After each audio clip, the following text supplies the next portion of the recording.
नमस्कार, स्वागत है आपका एबीपी न्यूज में। आपके साथ मैं अखिलेश आनंद हूं।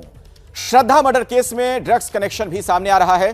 सवाल उठ रहे हैं कि क्या आफताब ने गांजे के सुरूर में श्रद्धा का गला दबा दिया।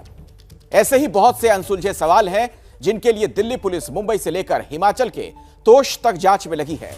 5 राज्यों में फैली इस जांच में गवाहों से पूछताछ भी जारी है। उम्मीद यह की रही है कि जल्द ही पूरा राज खुलेगा और आफताब के गुनाह का काला चिट्ठा सामने आ जाएगा।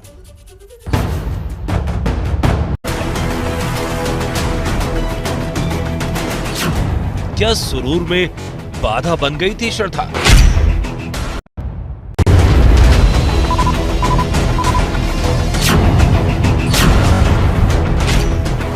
श्रद्धा मर्डर खाली बोलते नशा करता है, नशे में रहेगा, हमेशा मारते रहता है, गला दबाने की कोशिश करता है मुझे। क्या आफताब का ड्रग्स कनेक्शन?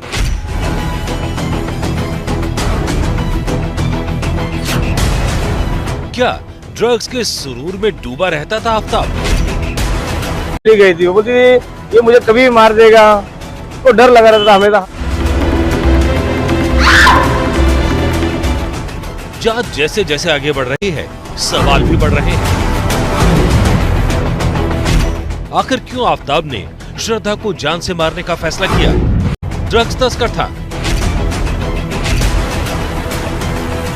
क्या? नशे में किया गया था कत्ल? डिप्रेशन में भी। अब पुलिस को जांच करनी है कि फोन में ड्रग्स तस्करों के नंबर क्यों थे। क्या आफताब का संबंध ड्रग्स तस्करों के साथ था?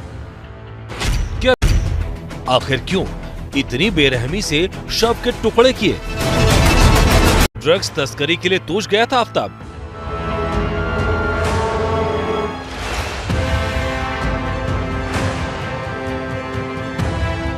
इसी जांच के सिलसिले श्रद्धा हत्याकांड में दिल्ली पुलिस एक एक कड़ी को जोड़ने में लगी हुई है, लेकिन हर बार पुलिस के सामने एक नया सवाल आ जाता है। इस बार सवाल ये कि क्या आफताब पूनावाला के संबंध ड्रग तस्करों के साथ है, क्योंकि मीडिया रिपोर्ट्स के मुताबिक उसके मोबाइल फोन से कुछ ड्रग तस्करों के नंबर मिले हैं।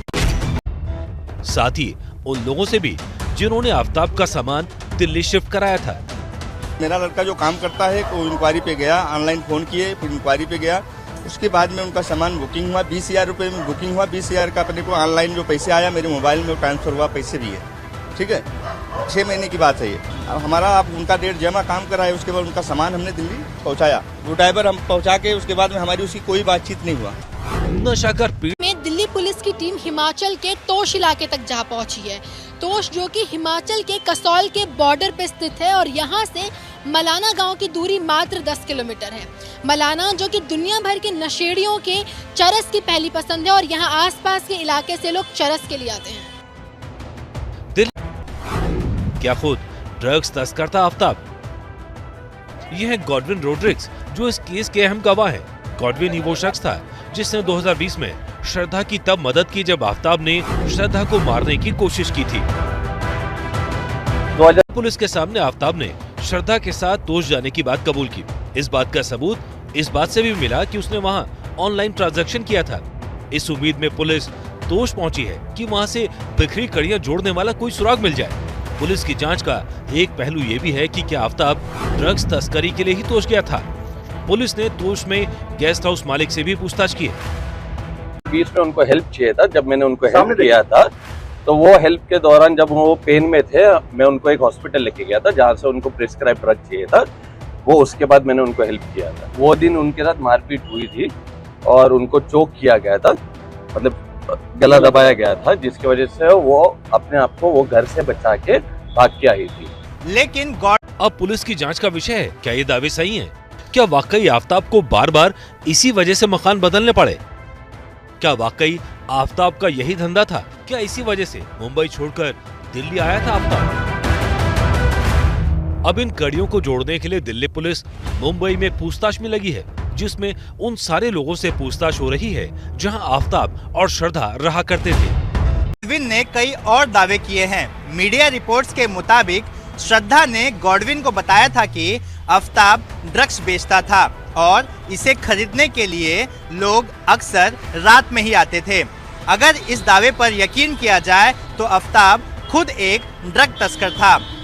ऐसी हालत में सारी कहानी पलट जाएगी, क्योंकि आफ्ताब ने अब तक झगड़े की वजह पैसे की लेन देन को बताया है। आफ्ताब मुंबई से ही दिल्ली पुलिस को एक और अहम गवाह मिला। इसका नाम है राहुल राय। राहुल राय ने जो खुलासे किए हैं वो आफ्ताब पर भारी पड़ने वाले हैं।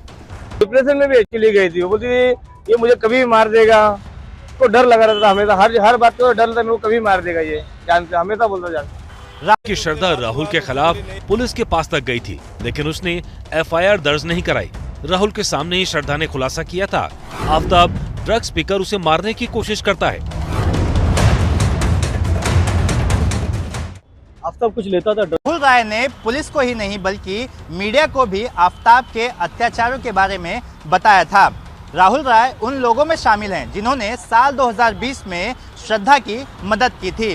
राहुल राय ही श्रद्धा को गॉडविन तक ले गया था और इन्हीं की मदद से 2020 में श्रद्धा की जान बच पाई थी। राहुल राय के मुताबिक श्रद्धा आफ्ताब से डरी रहती थी। राहुल का कहना है में आफ्ताब ने बताया है कि उसने श्रद्धा की हत्या गला दबाकर की थी, लेकिन जांच में ये भी सामने आया है कि वो नशे का आदी था। श्रद्धा उसे गांजा पीने से मना करती थी। कहा यह भी जा रहा है कि जिस दिन उसने श्रद्धा की हत्या की थी उस दिन भी उसने गांजे वाली सिगरेट पी थी। लेकिन अभी वगैरह क्या, हाँ एक्चुअली वो नशे बोलती थी मेरे को, मैं तो देखा नहीं सामने से, मगर एक्चुअली क्या है मालूम है उसमें, ये हमेशा बोलती थी हाँ ये नशा करता है, नशा करने के बाद ही तो दिमाग में उसके गर्लफ्रेंड है, उसके और 2-3 गर्लफ्रेंड है, एक्चुअली वो उससे बात भी करता था, घूमता फिरता था। श्रद्धा मेरे को बोलती थी। क्या नशे में किया श्रद्धा का कत्ल? पुलिस के सामने दिए गए बातें जांच का मुद्दा है। सवाल ये है उस रात का सच सामने कैसे आएगा, क्योंकि श्रद्धा को मारकर 35